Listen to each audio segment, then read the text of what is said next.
비상계엄 사태 1년을 맞은 오늘 국회도 분주합니다. 더불어민주당은 국민과 함께 올해를 내란 청산의 원년으로 만들겠다고 강조했는데요. 국민의힘은 의회 폭거에 맞서기 위한 계엄이었다고 책임을 돌렸지만 내부에선 사과가 잇따랐습니다. 자세한 내용 국회 야외 스튜디오 연결해서 들어보죠. 문수욱 기자. 네, 계엄 1년을 맞아 더불어민주당은 오전 국회 본관 앞 계단에서 내란 저지 1년 현장 최고위원회의를 열었습니다. 참담했던 당시를 회고하고 사법개혁을 고리로 민주주의 수호 의지를 다지기도 했습니다. 발언 직접 들어보시죠. 12월 4일 0시 1분 국회가 비상계엄 해제 요구안을 가결할 수 있었던 것도 민주주의에 대한 시민들의 열망이 있어 가능했습니다. 이렇게 비상계엄 해제의 공을 시민들에게 돌린 정 대표는 오늘 하루 시민사회와의 접촉면도 늘립니다. 시민사회 대표단과 자담회를 진행하는 한편 오후 7시 국회 앞에서 시민 대행진 행사에도 조국혁신당과 진보당 등과 함께 참석합니다.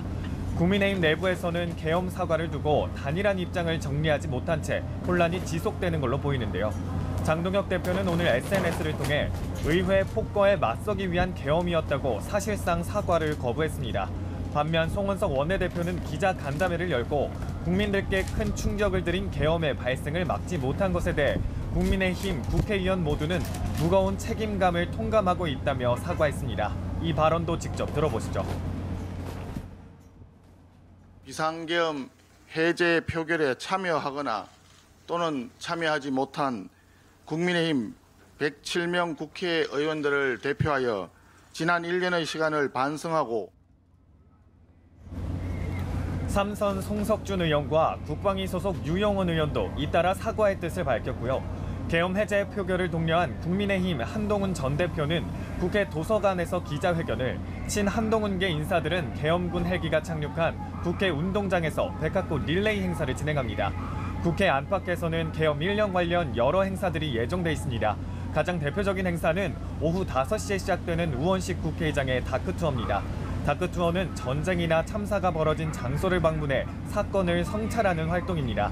우 의장은 사전 신청자들과 함께 비상계엄 때 국회로 들어가기 위해 담을 넘었던 장소, 계엄군 헬기가 착륙한 국회 운동장 등을 둘러보며 당시 상황을 직접 설명할 예정입니다. 네, 계엄 당시 국민의힘 원내대표였던 추경호 의원의 구속영장이 기각됐죠. 이와 관련한 여야 반응은 어떤가요? 네, 우선 여당인 민주당은 사법부를 강하게 비판했습니다. 민주당은 사법부의 비상식적인 결정에 깊은 유감을 표한다고 밝혔는데요. 이어 조일의 사법부는 국민의 내란 청산에 대한 바람을 철저히 짓밟고 있다고 지적했습니다. 추경호 의원을 향해선 반성과 사과는 없고 거짓과 회피로 일관하고 있다고 비난했고 국민의힘에는 적반하장식 행태라고 주장했습니다. 정청래 대표도 현장 최고위원회에서 2025년 12월 3일 오늘은 내란 청산을 방해하는 제2의 내란 사법 쿠데타 날이라고 지적했습니다. 민주당은 추 의원의 영장 기각을 고리로 내란 전담재판부, 법 왜곡죄 신설 등 사법개혁 법안 처리에 더욱 속도를 낼 전망입니다.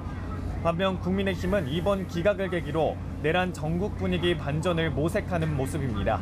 서울구치소 앞에서 장동혁 대표는 대한민국의 법치가 살아있음을 확인했다며 환영한다는 입장을 밝혔습니다. 장 대표는 민주당에 엄중히 경고한다며 독재와 폭압을 멈추지 않는다면 더 이상 국민들께서 용납하지 않을 거라고 지적했습니다.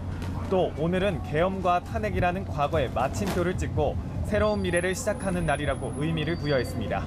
지금까지 국회 야외 스튜디오에서 연합뉴스TV 문승욱입니다.